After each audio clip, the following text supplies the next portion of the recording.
All right, everyone, today is my birthday. That's right, I turned 34. So I thought I'd bring you along on my birthday ride. We do a little podcast while I ride.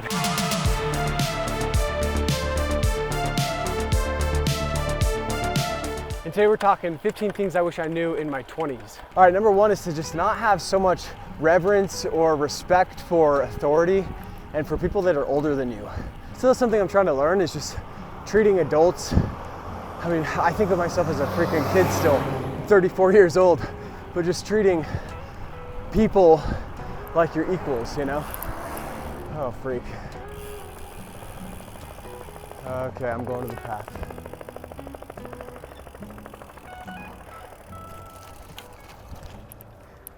The quicker you can see yourself on a level playing field, the better off you're gonna be. And I think it was in Matthew McConaughey's book, he talked about flattening the world. So I think he said after his dad died, he kind of like flattened the world where like no one is above you or below you. His line in the book is to be less impressed and more involved. So that's definitely something I wish I knew in my 20s and that I'm still working on today. The next thing is I wish I was more willing to make mistakes. I remember I was always so terrified to even raise my hand in class because I didn't want to be wrong. And it's like I was preserving this identity of someone that's cool and smart and, you know, has everything together. Nobody is perfect, so you might as well be yourself. You might as well be what you really are. There's this blog post by Derek Sivers where he says, I assume I'm below average. I guess they've done studies where most college professors think they're above average. Most drivers think they're better than average drivers.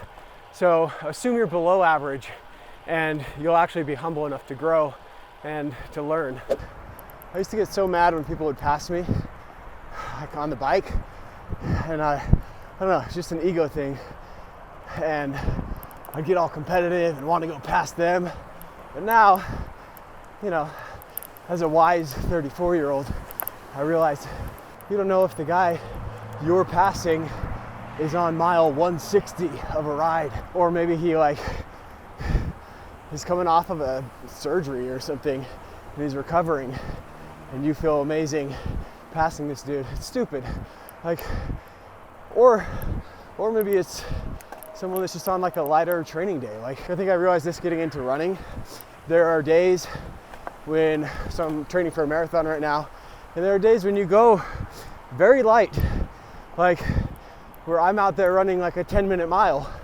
So, you know, someone passing you, it means nothing. All right, next one's kind of obvious. You hear everyone say this, but you don't believe it until you are where I'm at when you're 34 and you got 3 kids and a wife and a mortgage. When you're in your 20s, take the risks. It's such a luxury to be able to move in with your parents and, you know, cut your costs down to like zero while you work on a business, while you start a YouTube channel, while you take a very low paying job somewhere like an internship. Woo! It's windy. I'm feeling that headwind. The best part about the headwind as you're going up is on the way down, it feels like you're floating. It actually feels like you're floating and you're just flying down the canyon. So we have that to look forward to. But yeah, if there's something calling to you, something risky you want to do it now. It's way easier than when you're 34 with all the responsibility that I have. Not to say that it's impossible. I'm obviously here making YouTube videos, taking risks, but you just have to be so much more careful when there are other lives on the line besides your own. And I can't really move in with my parents at this point and, you know, burden them with an entire family, little kids running around. So do that now while you can. Along those same lines though, don't be afraid of responsibility. Having a family, having kids, a wife has been the best thing that I've ever done. And I've made more money, I've accomplished more things as, you know, someone that's taken on responsibility, that has more constraint than I ever did before. So don't be afraid of the responsibility because it will make you better, but take advantage while you're young. Do something cool, take a risk, do something scary, do something scary. I was here yesterday running and got stuck in the rain, like the worst rain ever. Not stuck, obviously I kept going. Not a pansy. Kept going, but I got completely drenched. It was fun though, running in the rain. All right. Woo! It's windy. All right, the next thing is to acquire a skill. Back in my early 20s, I was the non-technical co-founder. So I was trying to start startups as like the visionary guy or the entrepreneur, and I didn't have any actual like skills. And as the non-technical co-founder, you're basically worthless. So acquiring a skill doesn't even have to take that long. But as soon as I did that, people actually wanted to work with me. People actually wanted to like start businesses with me or whatever, because I knew how to design. I actually went deep on designing. Early on in my 20s, I tried to cut all the corners. I was working on this startup and we were outsourcing the development, and I took this dev boot camp, like trying to learn iOS development, and I was so lazy about it, and I just wanted to like hire someone to do it. No, just outsource it, just hire someone. But you can't outsource everything if you yourself have no skills and have no money. The Naval Ravikant quote is, business is not a skill. So learn something, learn development, design, and even like analytics, like business analytics, something that you can bring to the table, even at like a base level knowledge where you're like, I think Kevin Systrom, the founder of Instagram, said, just know enough to be dangerous. And it's so true. That will get you a long way, but you need to have some kind of actual, like tangible skill. And then having that skill is gonna, land you jobs later on, and it's gonna be more impressive. All right, the next thing, it's a very important lesson. When you're playing games or, backyard sports, just keep your cool, just be chill. Your value as a person is not determined by whether you win or lose at phase 10 or at spike ball. Oh boy, bumpy part. Please don't fall off. Oh gosh. Oh, whoa, almost lost my glasses. Oh geez, okay. Did we survive? You still there? Better check. Yeah, I think we're good. I used to get so mad. I even got in a yelling match with one of my friends and swore at him over a dumb card game. We were playing Cover Your Assets, I think. But my ego was just so attached to these dumb games, and I thought if I win, that means I'm better. That means I'm destined to do something great in this world, like a freaking moron. And if I lose, then, I suck. And what am I even doing? I can't even win in a game. All those games, a lot of those games are based on luck anyway. Or it's based on how much time you put in. So someone that's beating you in spike ball, sorry, more bumps. Whoa. So someone that's beating you in spike ball, they're not better than you as a person. They've just played more spike ball. It's a simple thing. It took me till I was in my late 20s to realize that. And, it's not worth losing your peace and getting mad over a game that literally means nothing. So keep your cool, bro. All right, what are we gonna do?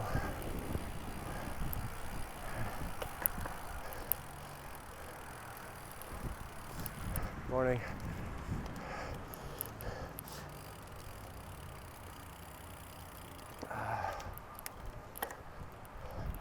All right, it's 9 o'clock. I was gonna head back and not do this little climb, but I'm out here, it takes an extra 30 minutes to do it, and might as well. All right, the next thing I wish I knew when I was 20. Oh my gosh. This might be a mistake to do on my climb. Okay. I wish I would have realized that you are tough, you are resilient, you've been through a lot. You watching, you sir,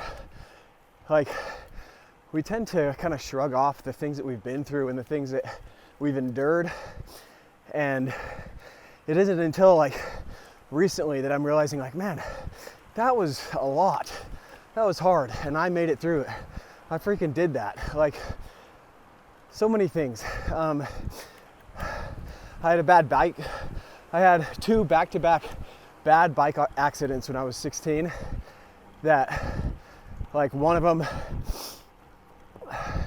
was actually on my birthday. Man, I've been doing birthday rides for a long time. It was like the day before my birthday. And then the second one, I smashed my teeth out. So I've got all fake teeth, and it took like years of recovery of like, you know, different operations and things to get it looking normal. And I think through my 20s, I just kind of like didn't think about it, or I was embarrassed about it or something. But now I'm like, freak, that's hard, man. Those are like the most formative years of your life when you're, you know, 16 in high school. And I had like this, you know, just a wrecked mouth. Like, I was embarrassed to show my teeth, to smile, whatever. So that, and then when I was 19, I went on an LDS mission, which I, again, like shrugged it off as if it's nothing. But as a freaking 19-year-old kid, I left home for a foreign country. I went to Peru, and I was by myself. And I remember this feeling of like, you go to this like training center in Provo, and just this feeling of like before you leave, and the feeling of, I am not gonna be back home for 2 years. And just how like trapped I felt, but I endured, and I went through it. And it doesn't matter that a lot of people have gone through it. Like, I did it. So, I don't know, like leaning on the things that you've endured, and remembering that you're a badass, remembering that you're tough. You've been through a lot, and you can go through even more. So that's been a powerful lesson, kind of looking back. Okay, the next one is most of the anger and frustration that you feel comes from poor expectations that you're setting. Like, for example, I used to get a lot of road rage, and then I started to realize, shouldn't you expect to have some traffic, especially, you know, at the high traffic times of day? Like, isn't that to be expected? Isn't that completely normal? And when it's like high traffic, isn't someone probably gonna cut you off? Like, if I was a betting man, which I am, and I had to bet on that, like I would bet that I'm probably gonna get cut off. I'm probably gonna, like, you know, be stuck in traffic, be like waiting longer than usual. So why would I be angry or frustrated when those things happen? And you can apply that across the board, like to whatever you're doing. Like, you know, you broke up with your girlfriend or something. It's like, doesn't that happen a lot? Isn't that a high probability event that you're gonna end up breaking up? Or that there's gonna be a bad argument? All these things. It's like, set your expectation that this is a high probability event. It's gonna happen, and then don't let it ruin your day, you know? Woo! I think it flattens out right here. You get a little water too.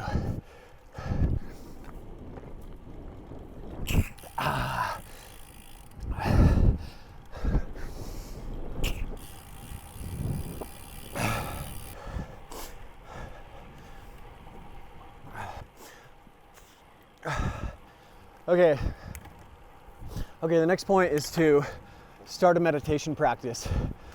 Like, meditating is like, and actually meditating.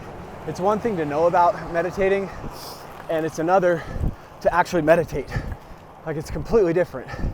So, morning, if you are meditating on a regular basis, you actually have a choice in like whether you're gonna get angry or get frustrated. Like, you're gonna get a lot better at seeing it arise in consciousness and you'll notice it, appearing, and then you actually have a choice. You are in control, or you have the power to choose out of it, rather than it just like overtaking you and then you're just mad.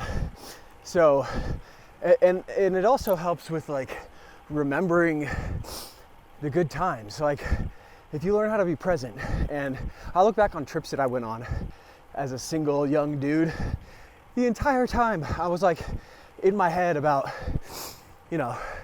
swiping Tinder, or thinking about when I get home, or thinking about that girl at home, or whatever it is.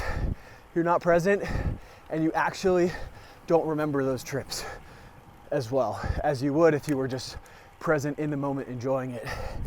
All right, here we go. Gotta stand. Oh, I can't stand. You guys are in the way. Dang it. A lot of like moto vlogs, I got a motorcycle, they attach the GoPro to their chin, so that provides like the best possible view. But I don't have a chin strap. Like, I don't know how I would do that on a bike. It'd be weird, but it probably would be more stable than I've got it just mounted to my bike right now. Woo! Okay, the next one is to wake up early. Just start doing it. Like, I always thought of myself as a night owl, and I would like stay up super late working on stuff, but the morning hours are magical.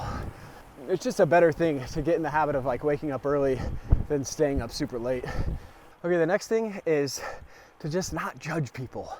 Like, let people do whatever they're gonna do.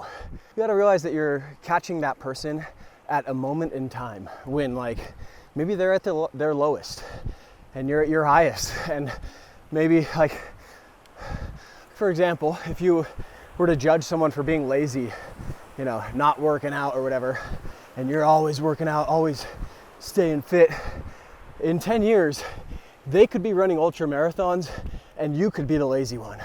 You caught them at that moment in time, but that doesn't mean that that's who they are or that's the way that they'll always be. So just let people do let people do their thing. You're not gonna change anyone, and thinking less of them or judging them is only hurting you. It's like the whole idea in the Bible, judge not that you be not judged, for with that same judgment that I don't know the whole thing, but the same way that you judge other people, you're judging yourself the same way. This is like the prettiest part of the ride. Got the freaking cows over here, sun's up, feeling good. Whew, all right. Okay, the next point is just to learn to value your time. The thing that made the biggest difference, like the time, like when I finally realized this, was listening to Naval Ravikant talk about the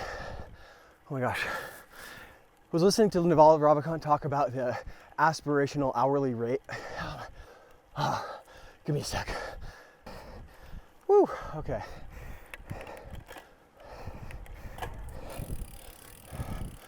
A little swig.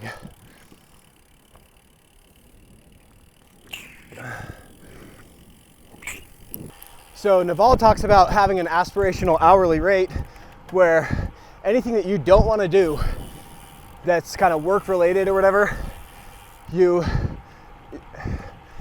assign your hourly rate to it. So say it's like, $100 an hour or $1,000 an hour. So you won't do anything that won't pay $1,000 an hour if it's something you don't want to do, obviously.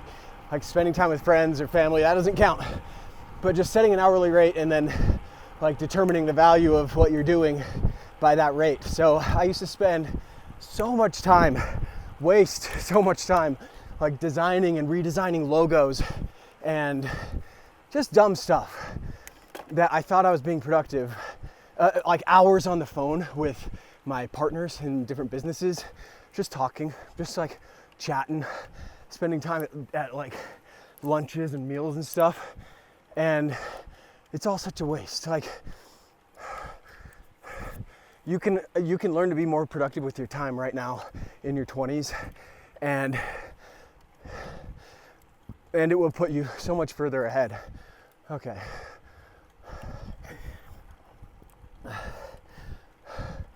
I was like, this house over here, He's so sick to have a little mountain villa. I don't know if you can see that. Let me turn this.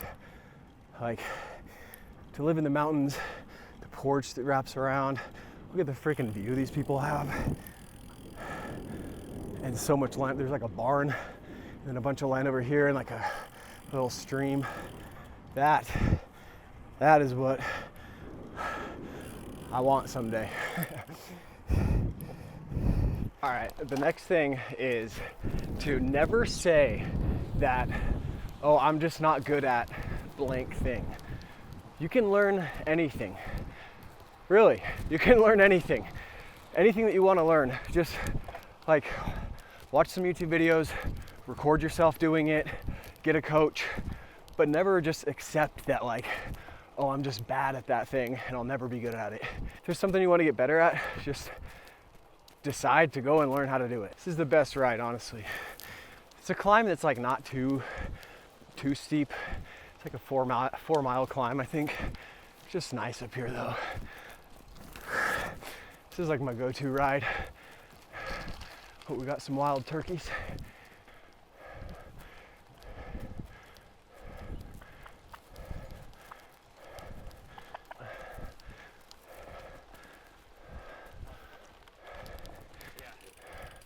Hello. All right, I'm hot.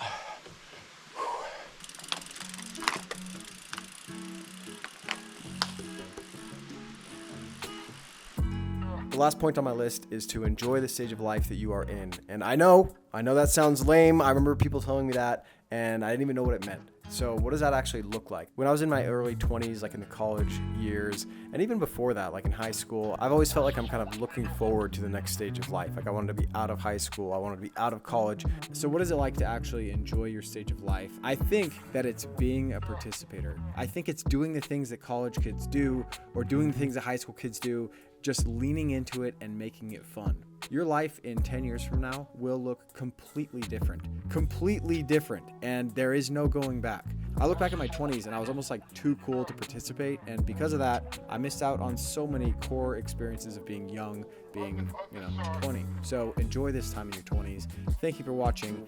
Please subscribe and let me know if you liked this cycle vlog format. All right, talk to you in the next one. Bye.